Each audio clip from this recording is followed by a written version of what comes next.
Hey, what's up, everyone? Welcome back to the Hard Parking Podcast YouTube page. What I have for you today is an interview that I did with actor Noel G last November. The actual podcast released in December of 2020, but I thought I'd go ahead and edit the video for your enjoyment. This was an awesome video. If you're used to watching his interviews, this one's a little different. I was able to ask him some questions that he had not been previously asked before, which is what I go for. Before I go any further, go ahead and hit subscribe below and hit the bell icon so that you see future videos.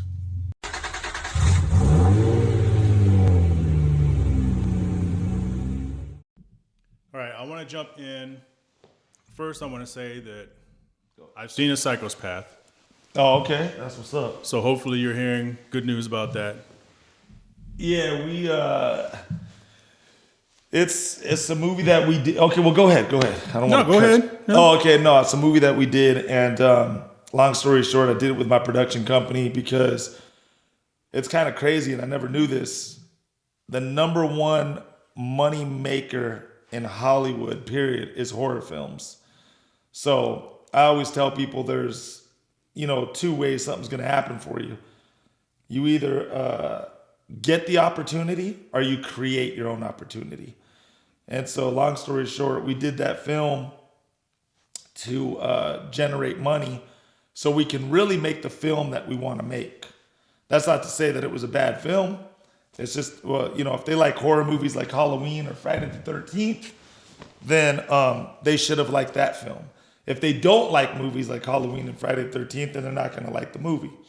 But long story short, we made that movie just because, one mistake that I've seen the most with people in Hollywood is they try to make their baby film without the right amount of money. You can't make Star Wars with $100,000. You can make a movie like Friday, maybe for that, because it's just two guys smoking weed in the hood. But if you're going to make Star Wars, you need $5-10 million because you're building spaceships in space and whatever. So anyways, man, that's kind of the heart behind that movie, there's two ways you always make it in the business. A millionaire believes in you and says, here's your $1 million check, go make your movie. Or you make your own millions and then you go make it yourself. And so I wasn't going to make my baby project without the right amount of money. So that's kind of, the story behind Psychopath. But again, it doesn't mean that we didn't put quality into it for the simple fact that it was a horror movie. But again, if you're a fan of Friday the 13th or Halloween, then you should love that film. So, we just went for it. But we're getting some good feedback. People are loving Rampage. Rampage is my boy. That's the UFC fighter right there. And he brought it. You know what I'm saying? That's a mean guy. That's one guy you don't want to mess with. And our little special remedy, other than Candyman, is that was the first movie ever with the black serial killer. So that's that's right. That was our special remedy. That was our secret sauce, in that film or whatever. But it was crazy because there was one Candyman, like I said, but ours was the second. So, that was cool, man. And that's available right now. People can check it out on Hulu, Tubi TV, Amazon Prime, pretty much everything but Netflix. Yeah. What time is that? Maybe it felt like a 60s or 70s. Yeah, it was in between. Throwback. Yeah, it was late 60s, early 70s. I would say early 70s. And I like the film because I got to play a different role. I play a cop. I got a full head of hair. No mustache, no goatee. I played a whole different role, because I like actors who can play different roles, not just stuck into one role or whatever. But yeah, Psychopath, man. Check that movie out. Good horror film if you like to be scared this Christmas. It's a good one to put on the list and, just give it a watch. And by watching that film, you helped me get a little closer to my dream, so I try to give something for something so I can make something happen because I believe in the old school method where, in hookups and business-wise, scratch my back, I scratch your back, So that's a whole different talk right there. But well, let's jump there real quick. What is your dream? Well, my dream is basically helping people. I want to help people, and if I got to get 100 with it, I want to help people serve the Lord. Right now I haven't been the greatest example of that.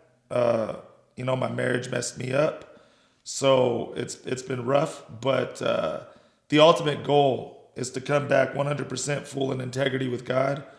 and serve the Lord and lead people to God and let them know that Jesus is, really the true way. But that's just my opinion. I never push my belief on someone else. Right. They decide to hear or not hear. Right. I respect, everybody, to each their own. But if they were to come to me and ask my opinion, how are you doing it? How could I do it? That's the answer that I would give. I feel that. So you've been in a lot of different things. And then like my people, which I consider the car people, know you as one. And then there's other people out there that may know you from something else. Like, what do you think you're most recognized for? Well, I'm cursed with the name Hector, man. Right. I say it as a joke, but it's not a joke. I'm starting to think it's my real name. Everywhere I go, I'll be in a mall, I'll be like, Hector. I'm like, what's up, man? Starting to think I got to change my name on my ID, right? But long story short, man, and that's not, that's all coincidental. It's not like I'm calling my manager, and if I'm not Hector in this next movie, then I'm not doing the movie. Right. It just happens to be that every project I go out with, 80% of them in the script is named Hector. And so, if it's not broke, don't fix it. So I just kind of like it now and kind of kept it as a trademark because it's working and, whatever. So I don't even look like a Noel. I look like a Hector in real life, so I keep it. But long story short, what I get recognized the most for is, Training Day, of course, Fast and the Furious, Bruce Almighty, The Purge Anarchy, getting a lot of recognition off of that. The Walking Dead, my TV show, The Fresh Off the Boat, and just little things here and there. Sometimes people will bring up movies that they just pull up out the woodworks, and they're like, yo, G, like, I remember you from Party Animals or, Harsh Times or so. I'm like, what? Like, I didn't even trip out on that. I'm like, damn, like, all right, like, some of those movies didn't get its fair roll of dice, you know what I'm saying? But people catch them. This movie I just did called Sailboat, Boy Called Sailboat, where I played a father, is a whole different role for me.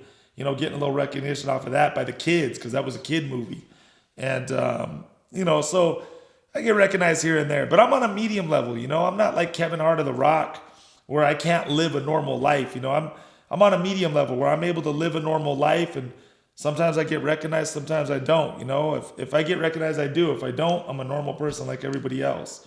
I've always come in just normal, and I deal with it when it comes.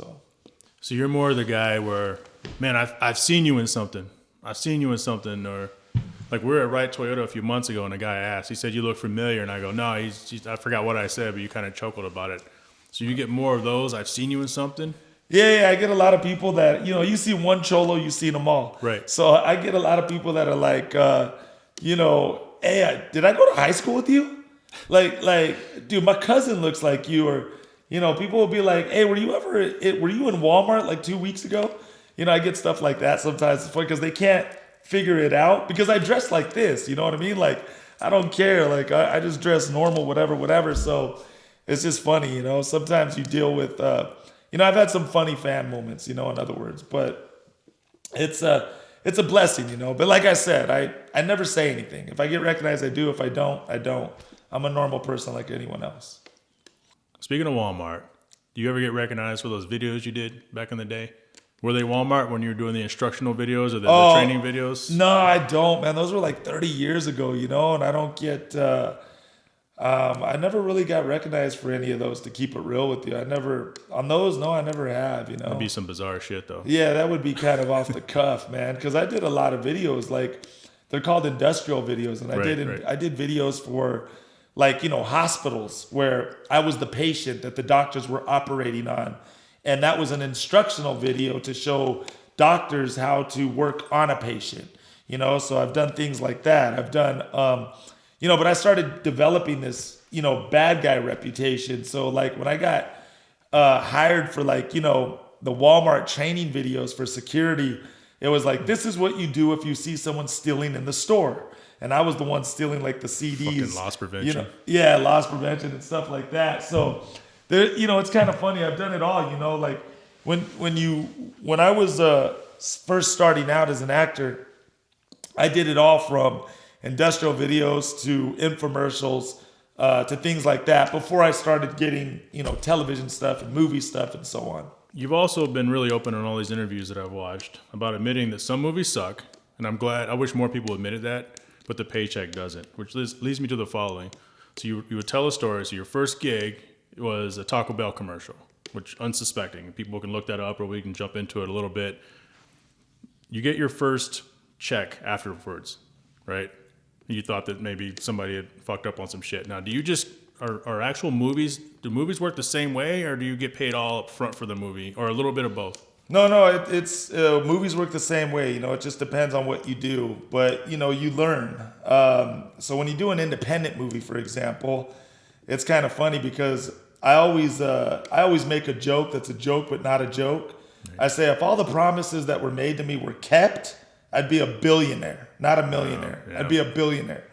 So you learn how to protect yourself, And on independent movies, you hardly ever see the back end money. If you happen to be one of those people who pays me the back end money, then hallelujah and amen. And you're the first person to do it out of, 500 people who didn't do it. You know what I'm saying? So you learn how to protect yourself in business. And I never say I know everything because I don't know everything, but I've been very fortunate to know enough to learn how to protect myself in business so you don't get screwed, And so when I do an independent movie, you take more of the money up front because you know that 99% of the time you're not going to see any of the movie on the back end because, people just haven't paid out or pay you on the back end. And, with studio films, you don't have to worry about that, though. Everything's legit. Studio films, you get paid for doing the film, right. Plus you get paid when people watch it, rent it, and you get residual checks. Like, for example, Training Day and Fast and the Furious, Bruce, these are all movies I did, 20 years ago, right. And I'm still getting checks to this day. Now it's lunch money, of course, but, back then, because everybody's seen it, rented it, watched it, whatever. So it kind of works now where, all the money, the home run is in the starting. And then the money fades because as the movie gets older and watched so much, the checks get smaller. So that's kind of how it works with the payment in Hollywood. So you get your first Fast and Hollywood's scary. Check. Hollywood's scary too, because Hollywood's scary because sometimes you work, then you don't work, then you work, then you don't right. work. We got a real nerve-wracking job. You know what I'm saying? Because our job we don't get fired from and we don't quit. It starts and it ends. So we got a nerve-wracking job sometimes, Sometimes we're like, damn, man, when are we going to get our next job or whatever? So you got to manage your money. Yeah, it can get scary sometimes. So sometimes you gotta get your money right then and there, make your money up front, and just make sure it goes right, And then that's why so many actors have clothing lines and restaurants and invest in real estate and they're doing other things. Right. Because that's where they make most of their money, more than they do with the movies. You get your first huge check, like let's say Fast and Furious, right? Because that movie is it's iconic now. What's your face like? Take me back to that time when you get this check. No, Fast and the Furious saved me in a way, because how so? It saved me in a little bit of a way because before Fast and the Furious, I was living the street life. I was, stealing cars and robbing houses, and I was doing knucklehead stuff. And then when I did Fast and the Furious, I made so much money, I didn't have to steal anymore ever again in my life. Now it's crazy because back in the early days, I used to be stupid. I used to steal a pack of gum or a Snicker bar or whatever just because I really at the time, couldn't really afford that stuff. And I could afford it. I take that back. I don't want to go too extreme. I could afford it. I just used to take it because I just did that stuff, right? So I'd buy a bag of chips and a drink, but I'd put a Snicker bar in my pocket. But now I've been very blessed. And now it's at a point where I can't even steal a pack of gum because I have the money to pay for it. I feel so guilty. You know what I'm saying? So it's kind of weird. So it kind of saved me in a way. It's like when I saw my first Fast and the Furious check, I was like, oh, I don't got to do crime no more to make money. I got paid legit. You know what I'm saying? So it actually helped me in a big way. And this is kind of where I knew my life was changing or going to change. I never forget this story. I remember one time I went to the bank, and same bank I've been going to forever. Before Fast and Furious, I worked all types of 9-to-5 jobs. I worked at Denny's, Olive Garden, Burger King, delivered pizzas, worked at Toys R Us, KB Toy Store, Walmart, Kmart. Like I worked at all these places, right? And going to the same bank for years, depositing my little checks, whatever. All of a sudden I get the Fast and Furious check. I go to the bank. I never forget this story. Go up to the window, same bank I've been going to for years. And the lady goes, do you have a financial advisor? And I said, nah. And she goes, you should really see about getting a financial advisor. I'd like to take you to the back and, have some people talk to you. I said, all right, cool. Manager of the bank comes over. The other guy comes over. They all introduce themselves. They do their spiel. They tell me how I should invest my money and what I should do with it. And I let them, try to sell me like I'm listening. I'm hearing them out. And then when they were all done, I go, you guys are all funny. I go, I've been coming to this bank for 6-7 years, been depositing my checks, and all of a sudden I'm depositing a fat check, and now all you guys want to come out the woodworks and introduce yourself? I go, you guys are funny. I go, F all you all, man. I go, put my money in the bank, bro. And then I left that bank, and it was just so funny, So that's why like the house market fell back in the days, because they were doing quantity over quality. Right. So all these personal experiences have taught me so much where, before I mess with anyone in business, I do a heart check and a personality check first, because I like to know who I'm helping and why, what the purpose is, what their gift is inside of them. And long story short, so Fast and the Furious, the reason why I say it saved me is because, when you get experiences like this in your life, it teaches you so much to realize and how to operate with people going forward in the future. You're not a G until you're a G. You're only a G when you've been through some stuff, made some mistakes, or, counter those mistakes and overcome them in order to know what's up, to be the G that you are. Facts. So moving forward, you cannot make the same mistakes again and be like, yo, man, I did that last time, G, but it ain't going to work on me this time. You know what I'm saying? And so that's what helped me in knowing how to deal with people and the heart of people and the purpose of people, because helping people is the most awesome thing in the world. But you can't at the same time allow yourself to be taken advantage of. You know what I mean? And who you help. So I could give many examples of that. But anyways, man, that's what, and the money took me in a different sin though. It helped me because, Mike Tyson made a comment. And one of his most famous comments was, rich too soon, smart too late. And that's exactly what happened to me. I didn't know how to invest. I didn't know how to save money. Right. I didn't know what to do with money. I had no clue. I just got a bunch of money and I was loving life, and I can't say I didn't have some great moments. Sure. You know what I mean? Like at the club with, the girls on the table and the bottles and the limos and whatever. But it taught me and shaped me and molded me into how I operate today. And so that's why I say Fast and the Furious really helped me and saved me. It saved me in so many different ways for the simple fact that it showed me what not to do now. So how old were you during that time? 20 something. I was 22, 23. So the current you, if that situation were to happen again, do you think it'd be the same? If I could go back in time and talk to myself, yeah, in a sense, yeah, I would tell me, slow down, save the money. Through age comes perspective. Yeah. Invest, be wise. Use wisdom and be careful. Know who your real friends are. Because, when I had that money at the time, I had an entourage. Oh, sure. I had all kinds of homies. And where are they at now? And now there's only to keep it 100. From back then, there's maybe only under 5, that are still around today that were the real ones. I've been fortunate to have some real friends in my life. And I always tell people too, I'd rather have one real friend than 100 fake ones. And that's something very important to me. So there are some people who are still around to this day, and you remember little things, one little thing I remember and I never forget was, so it was funny because back in the days, everyone always used to complain about driving. Everyone wanted to get drunk and and not drive. So because I had money at the time, I go, okay, I'm gonna fix that problem. I'm gonna get us a limo. Everyone show up to the house, park your car. We're all gonna jump in the limo. Now everybody can drink and no one has to worry about driving because we got a driver and let's just have fun. And that limo bill became pretty expensive. I was getting a limo almost like 3-4 times a week.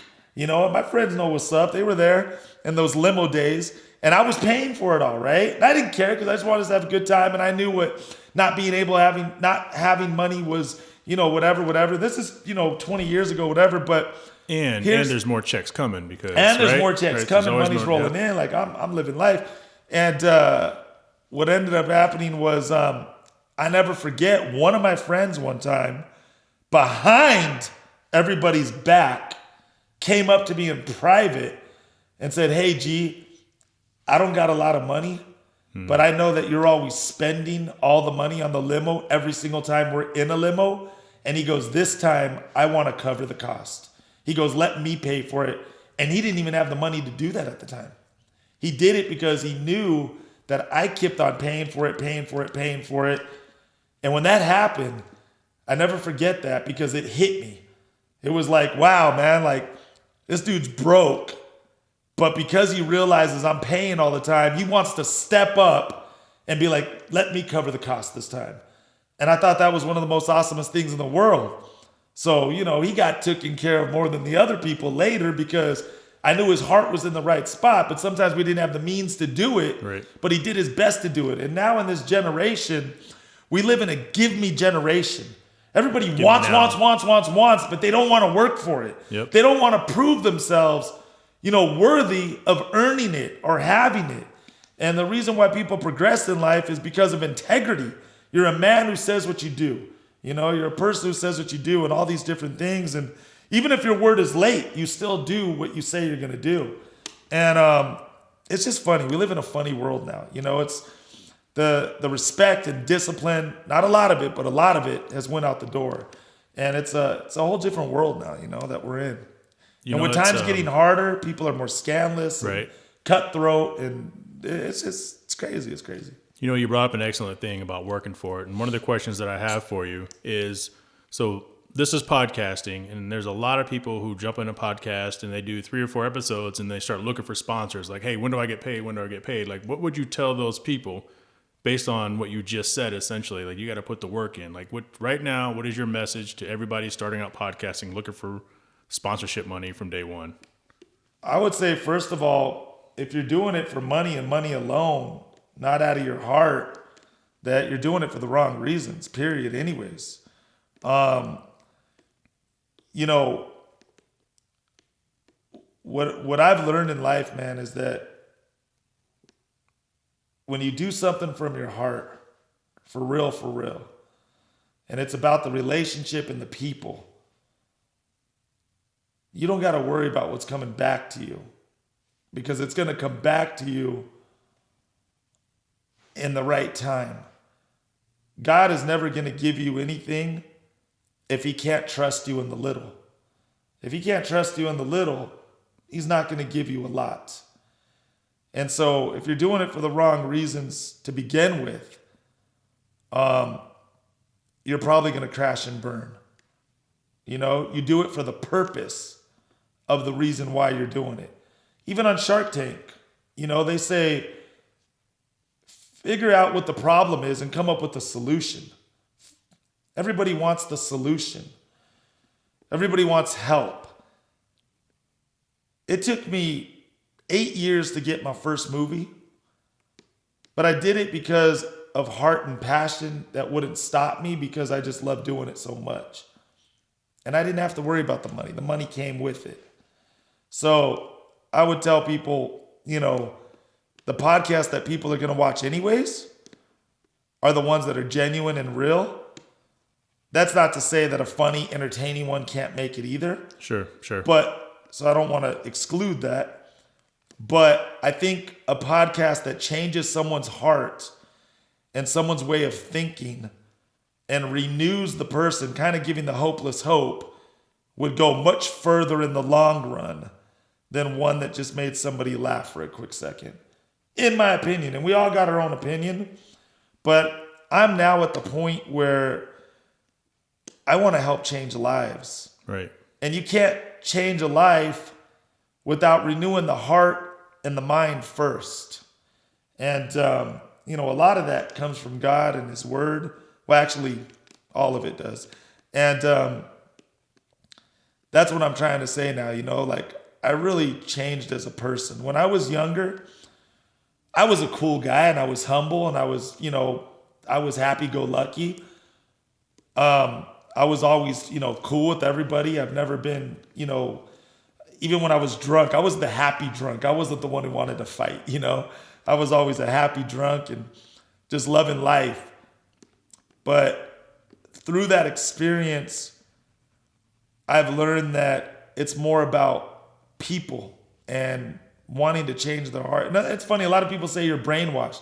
Well, my brain needs a washing from everything that's happened in the past. I'm at a different point now in my life. So I would tell people that are starting out a podcast, before you even engage, do it for the right reason. Do it for the genuine purpose of the project, of what it is you're trying to do and the message you're trying to get across. And dirt will stop itself, and genuine and good will continue to flourish. You know what I'm saying? So just is what it is. But I'm all about the people now, man. I really changed, man. God has renewed my mindset and has pushed the refresh button. And I just want to help. I want to see everybody succeed. I even made a comment when I first got into this business, because I started noticing it. I said, there would be no hate in this business if people understood that there was enough room for everybody in this business. That's it right there. So that's what I tell people, man. There's a lot more to that, but right. That was kind of a hard question and a little caught off guard, which is good. I like that. But I like being challenged because it helps me in my life also as well. So, but yeah, that's what I would say in a nutshell right now. That would be my nutshell answer to that question. So you said before, and that was a good response too, by the way, people got to put the reps in. They got to do the reps, and you help enough people get what they want. I know it's very cliche, but eventually you'll get what you want. You were asked before in other interviews, and I'm not going to ask you, but in a sense, by answering this, it's kind of the same thing, about being typecast. You had a really good response about not caring about being typecast because the work is the work, right? Like, where does that come from? It just comes from real life, if I'm not going to do it, someone else is going to do it. You know what I mean? And there's certain things that I wouldn't do and I would do as far to a character of a movie that I play in, just for the simple fact that to each their own, no judgment, no, but like Dave Chappelle said, like you watch Dave Chappelle's YouTube video, he's like, you ain't gonna put the black man in the dress. Like, it ain't gonna happen. Like, yep. And they were telling him, like, this black guy did it, this black guy did it, this black guy did it, but I'm the black man who's not gonna do it. And I'm the Mexican Latino guy who's not gonna do it. Like, I'm not comfortable in a dress. I'm not gonna wear a dress. Yeah, I wouldn't play a gay person, right? I wouldn't play a gay guy. No judgment. I got gay friends. In Hollywood, you learn how to make all kinds of different friends that are real, genuine friends of mine. We shared these things with each other before, no judgment, but I just won't play a gay role. I won't wear a dress. There's certain roles that I would not take on that I just won't do because I just wouldn't do them. But if they need a street gangster cat and some hardcore, like, I'll play that, like, whatever. But it's Hollywood, all it is really is just giving me a platform to be heard and share my voice with whoever's willing to listen. I always tell people that if you can't give a positive message to 2 people privately, you don't even deserve to be in front of 1,000 people or 5,000 people anyways. Right. It doesn't matter. You don't do it for the glory and recognition. You do it because that's truly what's in your heart to do, because I genuinely like helping people, and it does not have to be seen by anybody. I do it because that's me, and that's what I want to do, and that's what I do. You know what I mean? So I help a lot of people, and the best way to say it is you don't do it for the audience of people anyways. You do it for the audience of one, which is God. And that's all who needs to see it and know it. And, that's why I do it, because we have so much hate in this world, and with everything going on, right now people need help. There's so many suicides happening. There's people that are turning to drugs to get away from their problems, drinking to get away from their problems. But when you turn to those solutions, you wake up to it the next day because you didn't deal with your problem. Right, you just covered it up. You just covered it up. You masked it, and you gotta deal with your problems, and you gotta face them head on, and you gotta go through it. But when you go through the storm, you come out a winner on the other side. So I just let people know, man, like, I did it. You can do it. It's not easy. It's rough. You're going to hit your speed bumps. You're going to have your uphill battles that feel like you're going uphill both ways. And but you're going to make it through, because God will never give you anything that you can't handle. If you think you can't handle it, it's because you think you can't handle it. Right. But your Father says different. He says, no, you can handle it. You just got to man up, woman up, and go handle it.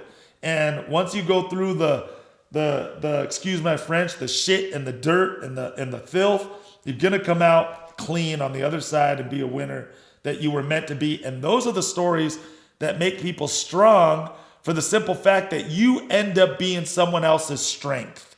You end up being someone else's hope. You end up being someone else's dream. You end up being someone else's answer, because you're able to say, I was there at one time. Right where you're at right now, I myself thought I wasn't going to make it. I myself thought I wasn't going to come through. But look at me, I came through. I made it. This is what I did. I did A, B, and C. And you could do it too, man, and be where I'm at. And so people just got to, and I know it's hard. I got a heart, man. I know it's hard. I'm not saying it's easy. It's not going to be easy. But if you keep on pushing through, and that's why we need God's strength to do it. Because God lets us know we can't do it on our own strength. We do need help. And we do it on His strength. We got to be God confident, not self-confident. God is our power source. And that's why I tell people, man, the more that we get into line with God, the more God cannot bless mess. You're all out of order, but you want to be blessed. It don't work like that. The more you put yourself into order a piece at a time, God will bless. And then God will bless. And then He'll take care. And then you'll start noticing your new life starting to get back into order. Can't make chicken salad out of chicken shit. There you go. Yeah, there you go. I wanted to respond to one thing that you had said. We'll put that on a shirt. Yeah. On a bumper sticker. There's nothing wrong, first of all, because there's going to be people who listen to this and have watched your other interviews that take some major issue with some of the things that you were saying about roles that you wouldn't play. I don't think there's anything wrong with that. Everybody still has the right to be themselves. It doesn't mean you don't like you were saying, it doesn't mean you don't like homosexuals. It doesn't mean you're not down with all that, you don't have friends. It does not mean that. It's just your own personal choice, and people need to understand that, because those are the type of statements in today's cancel culture that people run with, like cancel Noel G, he's against gays, cancel. No, that's not what you fucking said. You said for you personally, you're not trying to play those roles. But let me ask you this. What is your dream role? Like, if someone were to kick down the door and said, hey, Noel, we've been looking for you. There you are. Come with us. What is your dream role? Yeah. Nowadays, though, just to say this one thing and then jump into that. Sure. Anything you say is wrong. If you're right, you're wrong. If you're wrong, you're right. No matter what you say nowadays, you can't win. You're going to have people who agree with you, people who don't agree with you. Be yourself. Do what it is you do. And let it be what it is. But what's funny is, at the same time, my dream role, I don't really have a dream role. I have dream movies that I would like to get done. I can't say that publicly because that would let that out. Understood.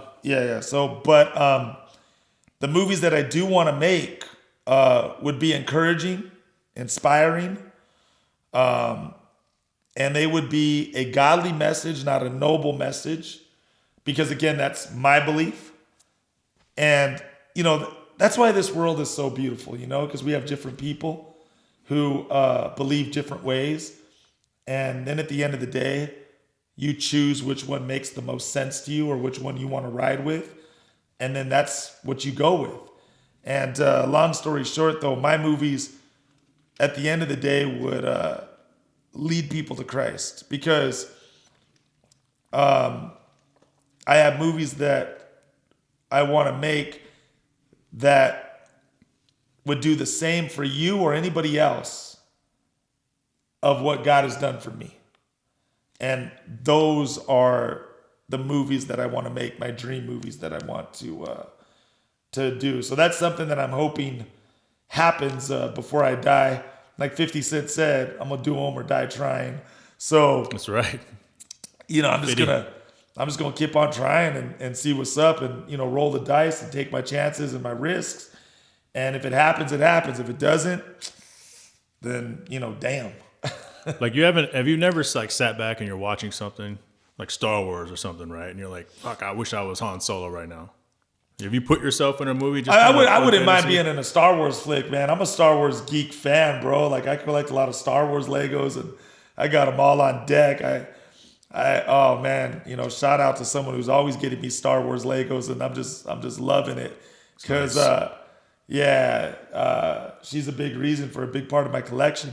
And long story short, though, I would love to be in a Star Wars movie. Sometimes I make a joke. I'm like the Mexican Samuel Jackson, That guy's in everything. He's in everything, yeah. Jurassic Park, Star Wars. I'm like, damn, I want to follow his footsteps. But long story short, I wouldn't mind being in movies like that. Of course not. I would love to. I'm kind of like, I would love to do anything, because you only live one life. So I would, of course, love to have an opportunity to do this or that, that is something different out of, just a street movie, So I would love to do movies like that. I just did one recently with my boy Chris Foken's The Catalyst. Okay. And that's kind of a different movie, futurized and kind of like, Star Trek, Star Wars. Is it out yet or not yet? Not yet, but, okay. That's going to be dropping soon. And that's kind of in another world. That movie's like in another world. So I would say that's a good flick, like something. But yeah, I would love to do stuff like that. Speaking of recent stuff, before I move on, because we're going to talk a little bit about you coming up, in your childhood, is watch The Tax Collector. Tax Collector, man, with my boy David Ayers, Conejo, George Lopez up in there, Shia LaBeouf, Chelsea Randon's up in there, Bobby Soto. That's a movie you got to check out. That's on the bucket list. That's one of my last movies that has just come out. I was blessed to have done something before COVID, have it come out during COVID. And so that's another movie, put that on the list. Check it out. I've been grinding with my boy David Ayer for years now. And, he's a big part of my career. He's always remembered me and, kept me afloat. And just, shout out. So that's what's up. The movie was sick. So you worked at a convalescent home in your late teens, and you've told this story in other interviews. Tell our listeners what the question was, so they don't have to go back and dig. There was a question asked for people 65 years in age or older that resonated with you so strongly. So they asked everybody over 65 years and older, if you could go back and change something about your life, what would you have done differently? And 83% of the people in the home that I worked in at the time said that they would have took more risks and more challenges in their life, because now they're 65 and older wondering, could have I owned that business? Could have I owned that clothing store? Could have I became that rapper? Could have I became that actress? Could have I became that actor? Could have I became that doctor? And now they're 65 and older wondering, dang, could have it happened or not, because they didn't take more risks and challenges in their life when they were younger. So I always tell people the stupidest question that you can ask is the one that you do not ask. So take risks, take challenges in your life, go knock on doors, hustle, grind. A closed mouth don't get fed. Have the gift of gab, have a personality, be loving, be out there, be a problem solver, not a problem. I always said this in other interviews too, and I'll just give a quick recap here for this one. Please. When you go to work and if you say, I'm sorry I'm late. I'm sorry I didn't take care of that phone call you asked me to take care of. I'm sorry I forgot that email. I'm sorry I forgot to do that fax. I'm sorry I forgot to pick up what was needed in the supply room. You just become a sorry worker. And nobody wants to work with sorry people. They want problem solvers, not a problem. And, that doesn't keep a business moving forward. So at some point in time, you cannot be sorry. You got to just do. And that's it. And, there's no way around that. If you get away with what you get away with, then you got one hell of a boss, So why did that mean so much to you to have heard that from those 65 and older? It meant so much to me because of the simple fact that whenever you're young and you have something implemented in you, put in you, deposited in you, you can't output what you don't have deposited in you. And so long story short, it meant the world to me because it made me a risk taker. It made me challenge myself. It made me go knock on doors, because getting to have that blessing to hear that then made me say, I don't want to be one of those people. Here's all these people right here who are mad or disgruntled or hating life because they don't know and they failed or they didn't make it and they settled. Regret. And no, not me. I got the chance because I was able to hear not only one, all of their stories of why they did. So I said, fudge that. I ain't gonna do that. I go, I'm gonna go out there and do it and not be one of them. You could say fucking this later. Yeah, I know. I feel you, man. I do cuss, man. I do cuss, to be real with you. That's why I said, ever since 2015, I've been back and forth with God, one day, devil, and that's a whole nother speech. But anyways, what I tell people, man, I just keep it real, is God, it's the hardest thing in the world to serve God because of certain things you have to give up in life. But anyways, to jump back to your question, that's why, and I've been able to, hearing that, I've been able to make my dream a reality. I've been able to push forward and be a go-getter and say, you know what? I care less. I got nothing to lose. I'm doing it. And that's where I got where I'm at today, because I pushed forward and I said, fuck it. And there it is. There it is. There's my cuss word for you. So I did it. And, here I am. So that's one of two things that made a huge difference on you. But what happens if you're not there? Knowing how impactful that has been for you over the last 30 plus years, or however long that was. I think it was somewhere between 15 and 18 years old. If you don't hear that message, where are you today? I can't answer that question, because if I don't hear that message, because it changed you so much, or it impacted you enough to just be like, bing. That doesn't mean that I couldn't have heard something later down the line, or hear it another, because there is something else that happened that I heard that had nothing to do with the convalescent home. But I took what happened at the convalescent home and what happened to me in this acting class in order to move forward. And back in my days when I started, you got to remember that there was no such thing as emails and this and that. You had to get a picture, put it in an envelope, mail it out, and hope for the best. And I was in this acting class, and I found myself becoming a professional student instead of a working actor. And I never forget, I told the acting teacher, I was like, man, I don't got money to pay for this acting class. What's up? After a year of taking the class, I was paying and breaking bread. I'm like, I don't got this type of money to pay for this acting class. You need to tell me how to be in a television show. You need to tell me how to be in a movie. You need to tell me how to get some work now. Like, I've been doing this long enough, and I don't got the money to continue to pay just to learn how to act. And I never forget what he did. He told me, meet me after class. So I met him after class, and he showed me this book that had all the agencies in it. But under 90% of all the agencies, in big black bold print lettering, it said absolutely no phone calls or personal deliveries. And he said, you know what that's really saying? He's saying, if you don't think you're good enough, don't walk in their office. So I had to look at that a different way. Sure. So what I did was I took down all the agencies from lowest address to highest address on the same boulevard, and I just went in their office, and I had my headshot and my picture, and I was like, what's up, man? My name's Noel G. I'm here trying to be an actor. And some were like, get the hell out of the office. We don't do it like that. But others were like, I like your courage, man. You're pretty damn bold to just walk in the office and ask for an agent and a manager to represent you. But you know what? I like your courage. Let me see what I could do for you. Before you know it, I got an agent and a manager, started getting sent out on auditions, started booking jobs. I had students in the classroom asking me, how the hell you get in a movie? How you get in a TV show? And those were experiences in my life that helped me advance in my life. Carry forward. So I can't answer that question because that didn't happen to me. If that happened to me, I don't know what would have happened because it didn't happen to me. I'm blessed because this is my life and what did happen to me. And this is why I'm here now sharing the story that I'm sharing now. Because if these things didn't happen to me, you would meet another Noel who's a whole nother person with a whole nother story, a whole nother whatever. That would be something maybe different who he's not now. So I can't answer that question. That's fair. I can only answer for who I am now. Right. That's fair. And everything you've gone through has brought you to the point where you are today.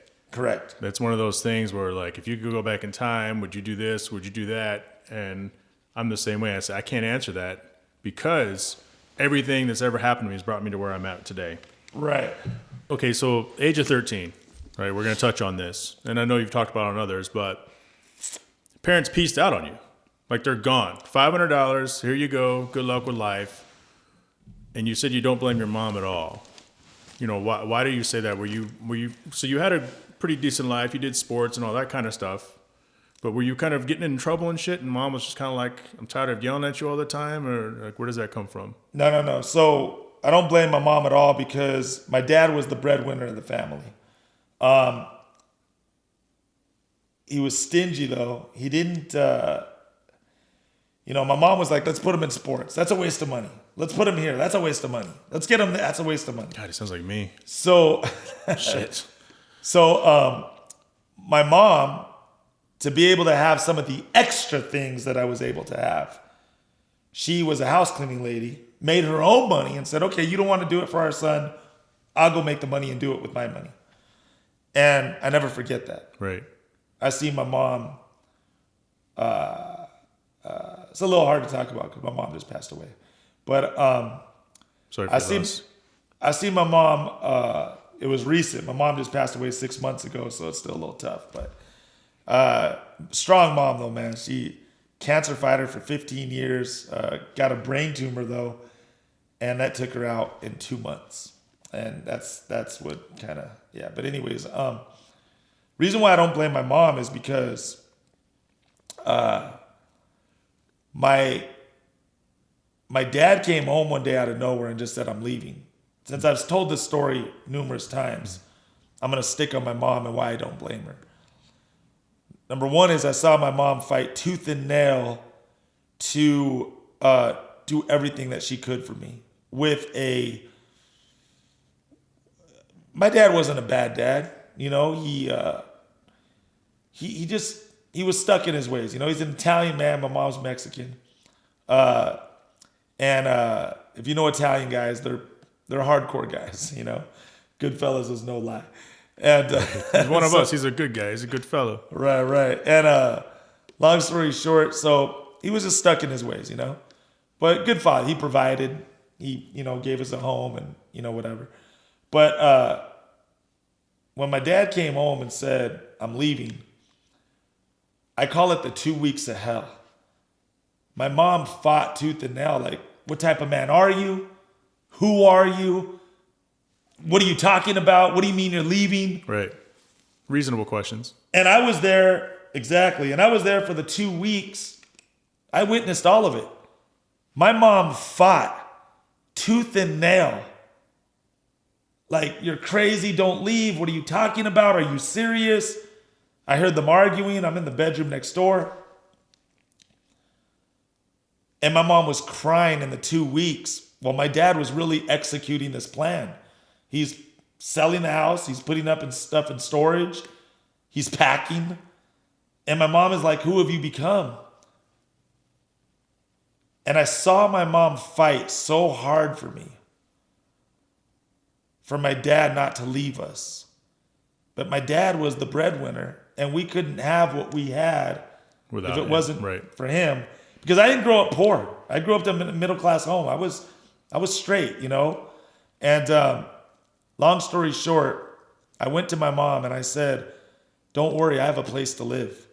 I go, one of my friends is going to let me live with them.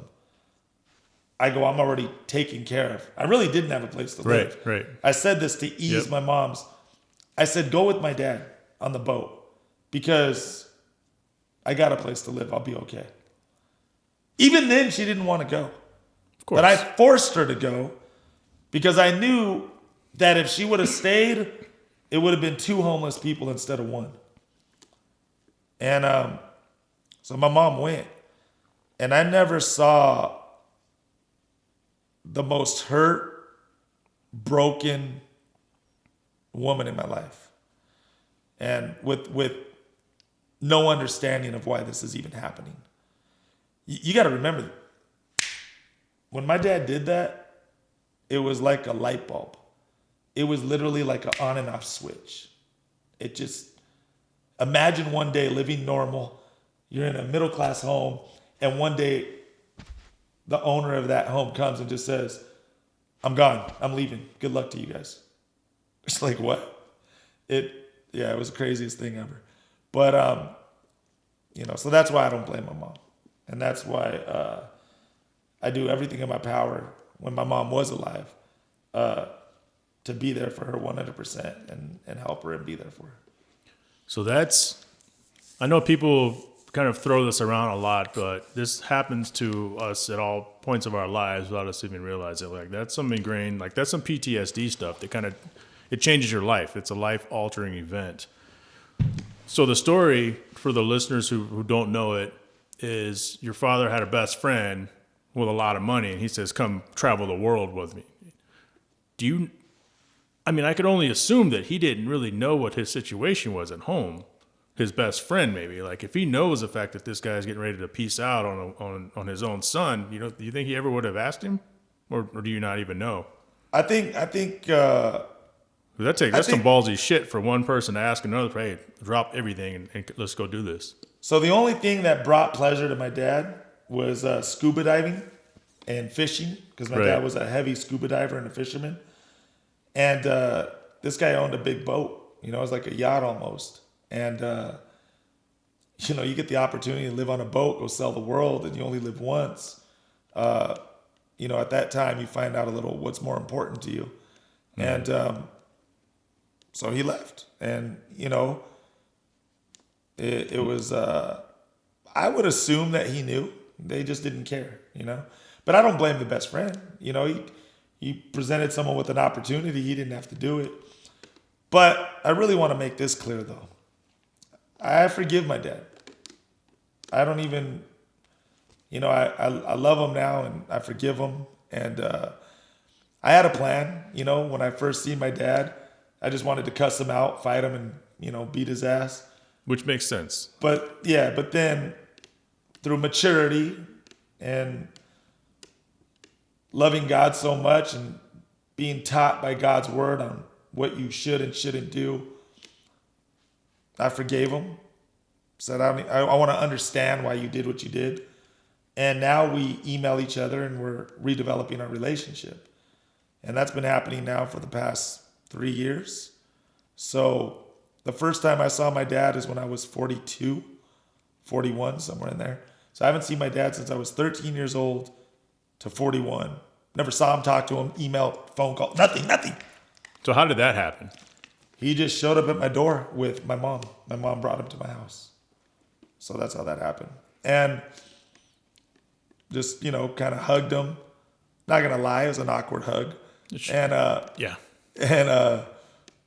we talked. And I just said, I'm hurt by what you did. And it is what it is now. But I said, I'm a different man now and I just want to understand. And I go, Dad, I'm not even mad at you. I don't even worry about it. Like, let's just start over. And we started over. And life goes on. I don't know if I would rather, because I don't know, my father just passed as well in October. I was adopted when I was a kid, 4 years old. That's a tougher love. I have a life book. It is. I have a life book and I have some photos, but no photos of this guy. I have no idea where he's at. Right. And it's one of those things where I don't know, because I've never been angry about that, but I probably would be if I was 13, because that's a dangerous time, you know, for a parent to peace out or to lose a parent, or, you know, that's a really dangerous time in your life. So it's really something special, you know, like I was saying earlier, through age comes perspective, that you're able to have something with both, even though your mother's no longer with us. You know, there's a lot to be said about that, man. At 13, you know, at the time they left, yeah, I hated the world. I couldn't understand why they left. I take that back. Why my dad left. Of course, you know, I'm going through stuff. It was funny too, because I never forget this. So I used to sneak out a lot of my house. You know, at the time we were living there. Did you do the whole blanket pillow stuff thing? I did it all, man. I did the Ferris Bueller move and everything, right? Without the sound effects. Right. And long story short, my dad takes off. A house that was once furnished like this, empty. Nothing but the rug in there. Nothing but the carpet in there. But because I used to sneak out in the middle of the night, I knew how to get in and out. And I was sleeping in that house for a month. And I used to shower there in the daytime and everything because the water was still running and stuff. Right. And it was the craziest thing. A house that was once furnished, completely empty, nothing but the carpet inside. I used to sneak back in through the bathroom window, sliding glass door, and I used to sleep there. The time that I had to realize my journey began is when I went to the kitchen one time and I saw a phone connected in the kitchen. No snap. And I picked up the phone and there was a dial tone. And I said, some people have been in here. That means the new owners were coming in. And that's where I started my real journey. So you were squatting in your own house, essentially. Yeah, and I took off and then met the homies in the neighborhood, and they taught me how to be a gangster and taught me how to steal and rob, and this was the new family I took in. And then my street life started, and there we go. Are you afraid of becoming your parents, or afraid of becoming the person your father was at the time? I have become that dad in a way. So two of my kids, I have a relationship with. Mm-hmm. My third kid, I don't. Is that the older one or the youngest? That's the youngest. Youngest. And it's a long story. Right. I don't blame the kid at all. Yeah. It is not the kid's fault at all. But, and there's no excuse for it, actually, to be real either. I'm pretty open because I just don't care. I just want to be real, you know? And long story short, I have to engage in a relationship with them. I got to make the move and fix that. But the other two, in my daughter's life, my daughter being my first, I was never a good dad emotionally. Right. Oh, but I was a super dad financially. But that don't make it right. And then I, you know, saw her then and there because I cared more about partying. I cared more about women. I cared more about acting a fool in the streets. I just didn't care. And 2008 is when I started becoming a better father to my daughter, emotionally, because that's when I turned my life over to God. And God started teaching me new things and new ways. And so I was always in my daughter's life from day one. Off and on emotionally, 100% financially though.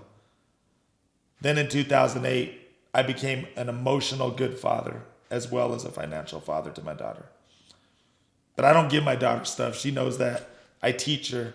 You know, I say, 'cause I'm your father, right, you're going to have a lot of help, but at the same time, you're still going to learn discipline and you're still going to learn how to do for yourself. 100%, man. And then with my second son, I'm developing a relationship with him, and we're starting our new relationship. And the third son, I could just honestly say, is a nightmare, and I have to fix that. And that's the truth with my kids. And again, I don't care because not in the sense of don't care like that. I don't care in the sense that I keep it 100% real, because I think nowadays that's what we need, and there's nothing more gritty, raw, and real than being real. So I let it out there, and hopefully you guys can learn from me to not make the same mistakes. I always tell people, reading a book is reading someone else's mistakes in someone else's life. Right. So you don't have to make the same mistakes and have the same life to have a better life. You kind of fast forward yourself. And I always say the student should become better than the teacher, because the student has all the knowledge from what the teacher taught, but then they have their own life experiences as well. So every teacher should become better than the next teacher. And, that's just the way I believe. So yeah. First off, I would say thanks for sharing all of that. You said there's no excuses, but one thing there definitely is time. Time kind of brought you and your parents back together, and we're able to get some closure with that from as a child. And so there's still time, man. There's still time, which is good. No, and thank you for that. And I appreciate that. And, I appreciate that. And thank you for that. I am going to fix things in time, and everything takes time, but it's how you utilize your time too. What you put your time into and what you don't put your time into. So it's recognizing that as well. So I am going to come back strong and finish great. Unless I die in between that on an accident or something. Well, hopefully not, but we have a hell of a good story then. So over your years of acting, 30 years, going back to I guess the last 20, right, with Fast Furious, that's when everything really started going forward. Have you met people on set that you've become like good friends with, or is this kind of like everybody's independent contractor and maybe you work with them again, maybe you don't, but you don't really a little bit of all that. Made some great friends, some acquaintances, some we're cool with just when we see each other again. Vin Diesel, for example, is the reason why I came back to Part 7. So gotta love him. Shout out to Vin. Vin Diesel wanted me back in the franchise, and so I was able to come back to Part 7 because of him putting in word and bringing me back. That's a all over the place answer, because sometimes a lot of people think like because we're actors and we're in the same movie, we're all hanging out together. Some are like that. SAG posse, right? SAG posse. Yeah, some are like that and some aren't. There's some that I'm close with and some that I'm not close with. And, it just is what it is. But we always have a good time and respect each other when we see each other, show love to each other, and, try to make more movies and projects and things happen. So, yeah. Without naming names, is there anybody you've worked with where you're just like, this person is an asshole? I can't name names on that one, but there's some people that unfortunately have allowed Hollywood to get to their head, right, or fame get to their head, and they treat people nasty. And I've seen it right in front of my face, and I don't know. I don't want that reputation following me around. So I'm cool with everybody. I always say something is right. You're gonna have to be the bigger man. I mean, I wouldn't say it that way respectfully. Right. It's just who you are. It doesn't make you a bigger man. It just makes you who you are. But in my opinion, I get what you're saying and how you were saying it. But I would just say, I always make a joke, if you never disrespect me, you never meet Noel G Part 2. And that's how it goes. You don't want none of that sequel smoke. So you don't want none of that shit. So I just try to be nice to everybody, man. Like it's right. I just want to respect everybody. I'm about helping people and respect. And even when I wasn't in that mindset back in the early days, not helping people, meaning like not helping them the right way, not helping them the right way, giving them the right advice. Because I have an old file and now I got a new file. My old file gave some advice that the new file wouldn't give today. So I thought I was always helping people, but I was helping people the wrong way. But my point that I'm making is, even back then, again, I was always cool with anybody and everybody because I didn't care who you were. I'm from the streets, and I just loved everybody. I could talk to a homeless guy the same way I could talk to a rich man. It didn't make no difference. And, that's how I am today. I talk to anybody and everybody, respect. Sometimes we have to agree to disagree. I've had conversations with people that have straight up told me to my face, I don't believe in God. Okay, cool. That's your opinion. My opinion is I do. It is what it is. That didn't make us, But you know what's funny is like, once you talk about cars, your favorite, baseball team, your favorite football team, sports, whatever, it's all gravy. But once you talk about your belief, that's where other stuff, real stuff. That's where all of a sudden it gets kind of funny. And so I've had those conversations, but then it's always come down with certain just an agree to disagree situation. And I respect what you believe, you respect what I believe, but hey, so you still want to go to that ball game together or not? All right, let's go. Right. So it just is what it is. No, screw that. You're not cool no more. Right. So you said let's go back a little bit. So it took you 8 years to get your first big gig. Yeah. Right. What's the lowest of the low during that 8-year period? Meaning what? When you say that lowest of the low, meaning for you, what? Like right? Because first you do your Taco Bell commercial and you're like, I'm on my way. And then you realize you have to work all those different jobs and you keep working. I mean, there had to be at least some time where you're like, fuck this, I'm done with this. Yeah. It's the lowest of the low for me probably is when I was locked up, when I was doing dirt in the streets. I did 4 years, but that was off and on years. So I did a year straight. And then when I got out, I did another 8 months, but I was only out for like 3 months. And then I went back for 8 months fighting the case. And then being on probation, everything you do is a violation. So I got 6 months sentence here, 6 months sentence there, 3 months sentence there. So if you add it all up, I did 4 years total, all the months that I spent locked up off and on. And what's crazy about that was I got a wake-up call one time. I was facing 15 years in prison, assault with a deadly weapon, attempted murder, and second strike. And that was my wake-up call. That's where I realized, man, I don't care how tough you are, how tatted up you are. No one wants to be locked up in a 2-man cell. And I don't, at least. And I always tell people. I don't either. I always tell people like, go ahead, say what you're going to say. No, I'm saying I'm good. Yeah, I don't want none of that either. No, yeah, exactly. I always tell people, if I'm a dork and a nerd because I want freedom and a family, then I'd rather be a dork and a nerd with freedom and a family than a tough guy in a 2-man cell. So that's how I answer the question.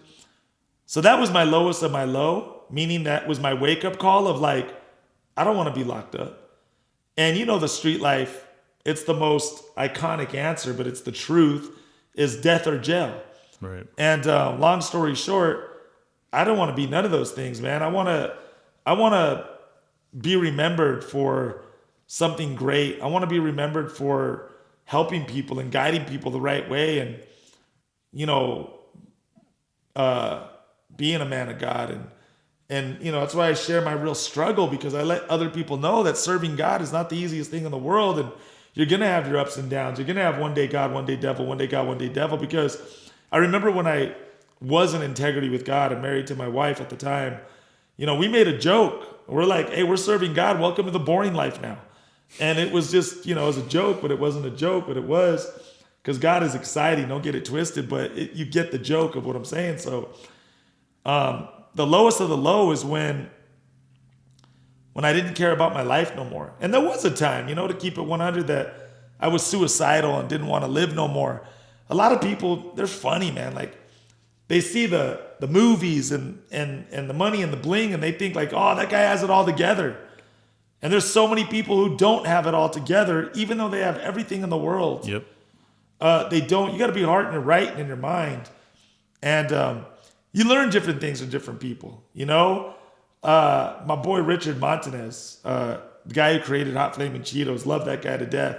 I love him too. Now I know that, because that's my favorite. Yeah. That's I just had some before you got here. But he made a comment, that don't tell people that money can't buy you happiness. It can buy you happiness. Don't tell me that if I didn't give you $5,000 cash right now, you wouldn't be a happy camper. but the happiness will fade. Right. How do you find real, true joy that will last you forever? You find it in Jesus Christ. And so it's things like this, man, that you learn, that you hear, that you take in, and that's who makes you who you are today. So for me, the lowest of the low is when I wanted to quit in life, give up, commit suicide, because I thought nothing in my life was worthy of happening or is happening. But then there was a day, a light bulb switch that kicked on, and I said to myself, that's not the route I want to take. That's not the statistic that I want to become. Let me overcome that. And that's when God gave me the strength to overcome it and get through it. And I'll be real, man.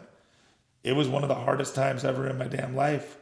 It was at a time where I thought nothing could ever save me or pull me out. And I got pulled out. I got saved. And here I am. Here you and are. That's why I'm saying, man, that's why we get to be someone else's strength and someone else's hope. If you're not someone else's strength and hope, then you're with them in the shit. And you could be, or it's up to you to decide how strong you're going to be and how much you're going to fight. And that's why, I always tell people, and it's kind of funny, but just to do a demonstration, how much do you got in you? Right. How much are you going to keep on going? Yep. Until one day you just give up and say enough's enough.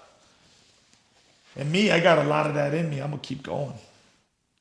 So, yeah. My man just startled me a little bit. Hey, you want to... He jumped. Let's jump into some lighthearted stuff before we wrap this up. You Go game? ahead. All right. Yeah, I got 15% left on the phone, so I want to... That's plenty, hoping man. we make it before it We cuts will. out. Go ahead. So you say you used to... Well, now you drink on and off. You used to be a heavy drinker, but not so much. So what is your drink of choice today? What is Noel G's drink of choice? When I was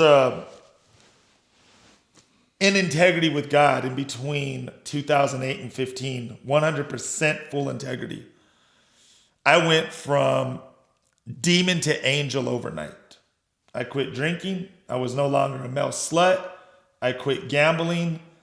I quit fighting. I quit putting myself in atmospheres that were easy to fall into sin. Mm-hmm. I can't say I didn't cuss, but what I can say is I didn't cuss in 7 years, 90% of those 7 years. I changed my way of speaking. I changed my language. But I did cuss in those 7 years, but I kid you not, it was like 10%.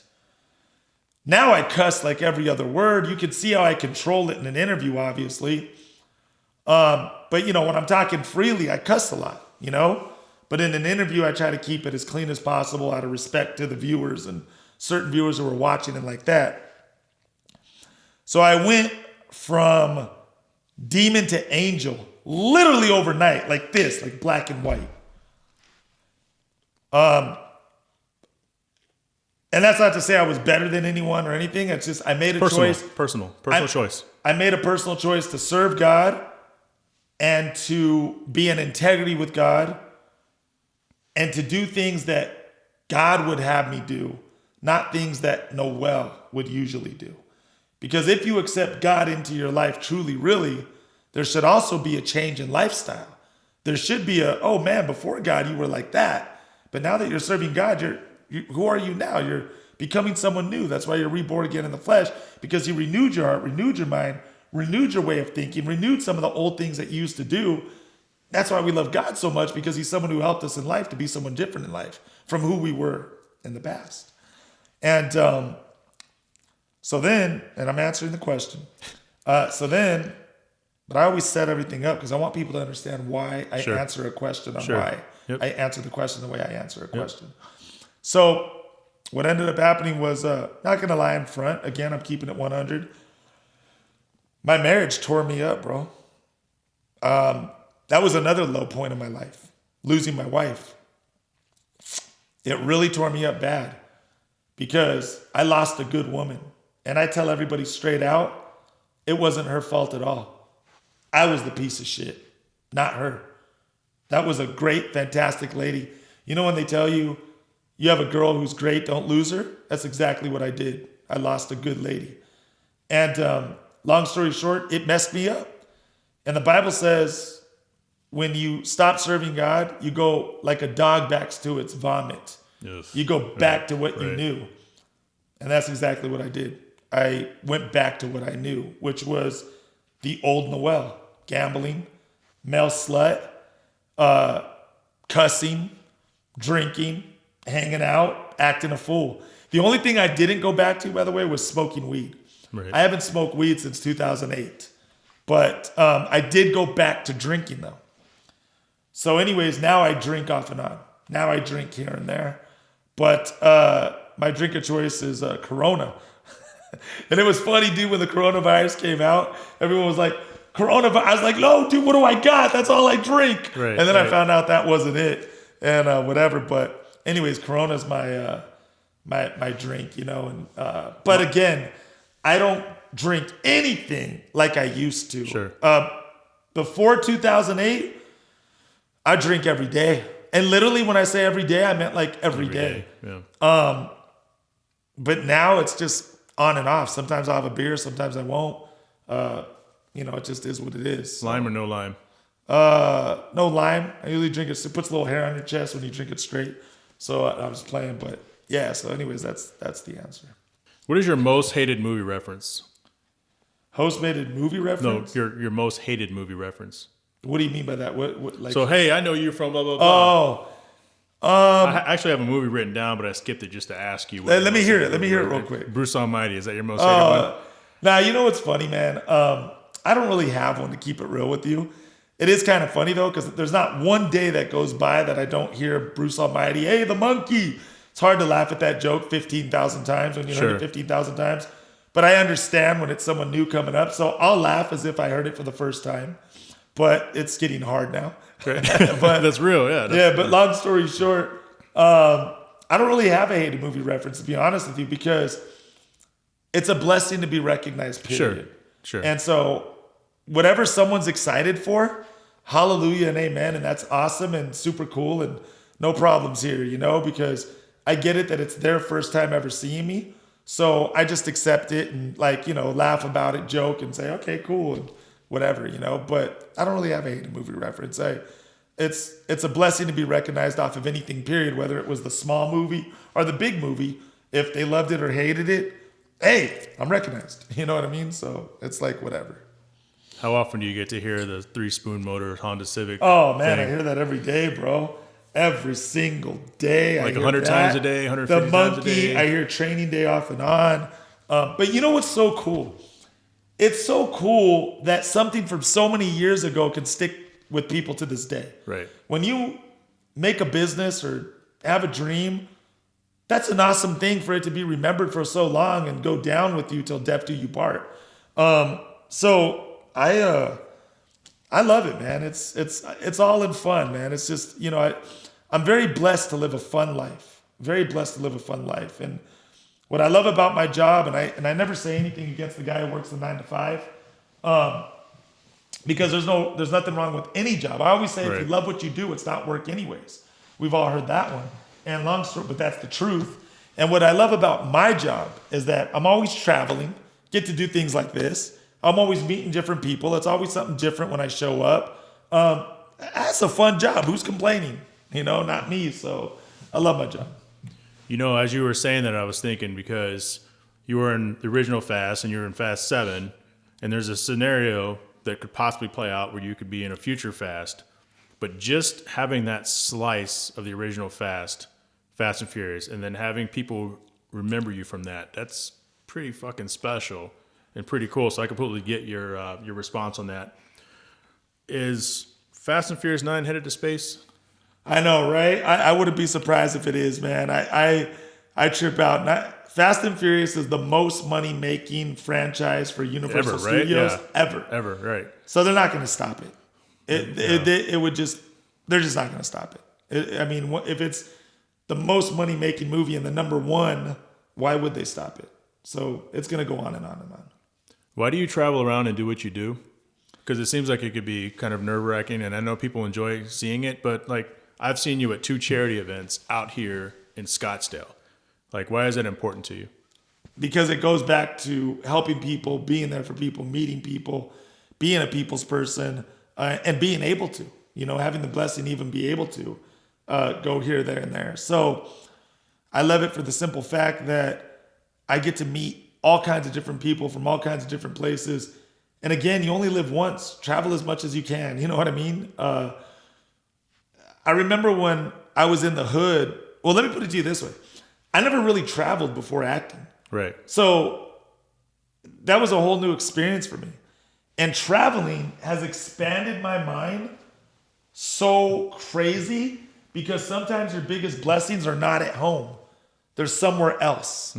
And ever since I've been traveling, long story short, man, it's made me see and think so many different ways where it's just expanded my mind so much, where I've been able to learn and see historical sites, see places of things that happened in other places that were talked about to be in school that I never got to see before, things like that. So I love traveling, man. I love it with a passion. I love getting to meet people. I love all that stuff. So I see you. I forgot to. You just brought it up. I do see you. You go to places. You go. I'm here at this museum, or I'm here checking this. Oh yeah, out, I do that all the time, man. So whenever I travel now, I got this new thing. I always want to go to a place that I can never go to, that I won't get the chance to go to at home, to go see it and just to say that I've been there. So one of the first things I do when I touch down after I settle in the hotel is I always go look at the pamphlets or ask people who live there. I say, what's an historical site around here? Or what museums are around here? Or what's something that I can't see at home that's famous for here? And I just like to go check it out, Instagram it, show people I've been there, and that's it. So That's cool. Yeah, I just love doing that stuff, So just like last night, I in Arizona, I went to the Winter Wonderland Christmas house, which I thought was one of the most awesomest things in the world. It's something for the people. It's something where people could have fun. There's no violence. People can get away for a minute and just trip out on something that's so awesome. And just to go check it out, even though I was only there for about 20 minutes, half hour, it was just something to be like, man, I've been there. It was a cool spot to check out, and the passion that was put behind it. Like, it took you away from your problems for a minute. It took you away from your anxiety or stress or whatever. It was like, man, let me just enjoy this and have fun and relax for a moment.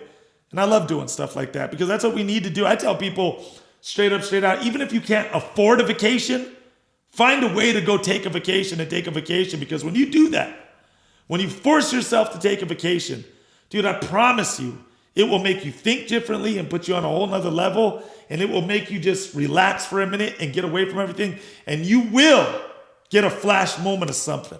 It's good for your soul, man. Yeah. It's good for your soul. Let's get you out of here on this. Tell us about Godsters. Last question and we're done. Godsters. All right. So Godsters is a clothing line that I started when I was in full integrity with God, because the blessing of God is that he gives you visions, dreams, and ideas that are not Noel ideas. They're God ideas. A God idea will always be better than a Noel idea. And God gave me the vision. One time I was in church and I was worshiping God, and I was just worshiping God. And God said, open up your eyes and look in front of you. And I didn't want to know I was fighting. He's like, open up your eyes and look in front of you. And I heard God tell me that specifically. And I was fighting. I didn't want to open up my eyes. And I opened up my eyes. I look in front of me, and there was 4 gangsters that were in front of me that were worshiping God also as well with their arms up. The difference is when they had their arms up, they were all tatted up. All 4 of them. So 8 arms in front of me, all tatted up. Worshiping and loving God, loving the Lord, dancing for God, and just praying to God, loving the Lord, taking their intimate time with God. And right then and there, God showed me why he told me to look in front of me. When I saw the 8 arms in front of me and these gangster guys who were once gangsters and now serving God, I said, they're not gangsters anymore. They're Godsters. And right then and there, God showed me. And I said, I'm going to come up with a clothing line that says, I used to be a gangster for the world. Now I'm a godster for Jesus. And that's what God does, man. God gives you new businesses that glorify him. And if you're in integrity with God and you're real about God, God will bless your company. Right. And he will allow you to make the money because he knows that you're real with him, that you're not taking the money to a strip club or spending it on drugs or things that are not of him that you shouldn't be spending it on. He'll bless your company because he knows that you're a man in integrity or a woman in integrity with God because you're using it for the right things. It's really your choice at the end of the day if you want a God party or a devil party. And even in the devil party, there's money because I remember when I used to go out with the homies, hey, dog, pitch in for the beer. Hey, pitch in for the hotel. Mm-hmm. Pitch in for the gas in the car. So do you keep the devil party going or the Godster party going? Godster party is, let's continue paying for this church so we have a place where people can come and hear the word of God. You forgot one. Pitch in for the strippers. For the strippers on the devil party. Yeah, on the devil party and not the God party, not the Godsters. There's a lot more. Right. But I'm just making a point. So Godsters came alive at the time that I was 100% in integrity with God and when God was showing me things left and right. And that's why I know God is so real. Because at the time I was in integrity with God 100%, not claiming perfect, never saying I'm a perfect man, but at the time I was in integrity with God 100%, God has showed me not only so many different dreams, visions, and ideas, but he showed me ways out of different things that I never thought I could get out of. And so these are all the reasons why I love God so much, because I've seen God truly bless my life and work in my life as my father/creator who has always directed me the right way, not the wrong way. So, yeah. That's Godsters with a Z, Godsters.com. You guys need to go check that out and pick up some Godsters gear. Yeah. So, my last words would be, you have to get to know God first. And I would say, don't even trust him right now. Don't even worry about trusting him. Just get to know him. See if you even like him after getting to know him. Then when you get to know him, you make the decision if you trust him or not. And what do you do when you trust someone? When you start trusting someone, you start loving them. And what do you do when you genuinely love someone? You don't want to hurt who you really love. So I would just tell people, just get to know God for now. Don't even worry about trusting him. See if you like him or not. See if you like what he's telling you as a father, your creator. See if you like how he's guiding you. See if you like how he's solving your problems. And then after that, you'll start to realize, God, you work. You're my father and you're telling me what's best for me because you care about me. You'll start to trust him more and more and more, which will eventually make you fall in love with him. And then when you truly love him, he's what will keep you straight, and you'll not want to hurt him because you don't want to hurt who you love. You can hide it behind man and woman's back all day long, but you can't do nothing in private hiding it from him. So my last words would be, spend your intimate time with God. The way you would with your wife, the way you would with your best friend, the way you would with your brother, because only you know the people you know personally by spending that personal time with them. And then long story short, after you spend that intimate time with God, God will redirect your path, he'll renew your mind, renew your heart. And not to kick a dead horse, and I don't want to be a Bible thumper, I'm going to leave it there. And just tell you guys. Be you, man. Yeah, and I'm just going to tell you, I'm always, and I'm just going to tell you guys, with that, I would just say God first and the rest will work itself out. Keep up with me on my Instagram, actor Noel G. That's what's up. Watch my movie Psychopath, available on pretty much everything but Netflix. And check out my other movie, Ditch Party. You'd be helping me get closer to my dream by supporting those 2 movies and watching them. And long story short, just know that we can all do it in life. We just got to be risk takers, challenge ourselves, and remember the stupidest question is the one that you do not ask. If you do not know something, ask. And know who you can trust. Lot more, but long story short, my last words, and I'm done, is God first, and the rest will work itself out. Noel G, everyone. Thanks for coming through. Okay, guys, thank you for hanging out. If you could, please subscribe to the page if you haven't already. Please subscribe to my podcast, Hard Parking Podcast. I'll try to bring you guys more interview videos, not just associative content to the actual podcast itself. I have a lot of them in the chamber. My job is to make sure I get them to you.